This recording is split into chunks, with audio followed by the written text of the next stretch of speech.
Investor George Soros spotted a critical weakness in the British economy, bet massively against it, and earned the title the man who broke the Bank of England. During the late 1980s, Britain was struggling with an old foe: inflation. Prices were climbing fast, rising from around 3% in '86 to nearly 10% by 1990.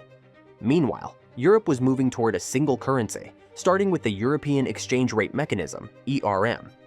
The ERM linked European currencies together and pegged them to Europe's strongest economy, Germany. Every country that joined had to keep its currency within a tight band against the Deutsche Mark. On October 8, 1990, the UK joined the ERM, fixing the pound at roughly 2.95 marks. Britain hoped that tying itself to Germany's stability would tame inflation. But the peg shackled together two economies moving in opposite directions. Germany, dealing with the costs of reunification, kept interest rates high to control inflation. Britain, however, was sliding toward recession and needed lower interest rates. Yet as long as it stayed in the ERM, it couldn't cut them. Soros saw the contradiction clearly. A struggling economy couldn't sustain an overvalued currency forever. Soros and his quantum fund decided to attack the pound. The quantum fund borrowed billions worth of pounds and immediately dumped them on the foreign exchange market in exchange for stronger currencies, like the Deutsche Mark. Other hedge funds saw the same flaw and piled in. On the morning of Wednesday, September 16th, the pound was plunging. Under ERM rules, the Bank of England was forced to fight back.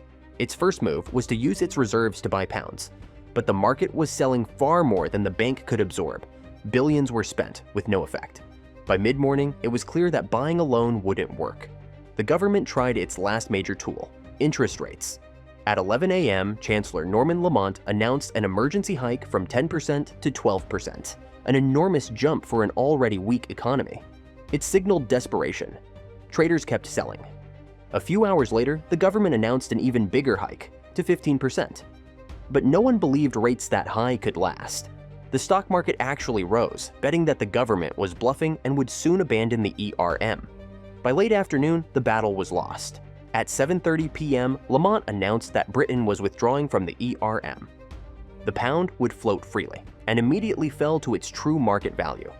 When it was over, the quantum fund had earned over $1 billion, and Soros became a legend.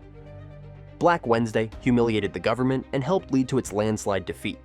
Yet ironically, the crisis helped the economy. Freed from the ERM, Britain could slash interest rates, and the cheaper pound made exports far more competitive. The painful episode set the stage for an economic recovery.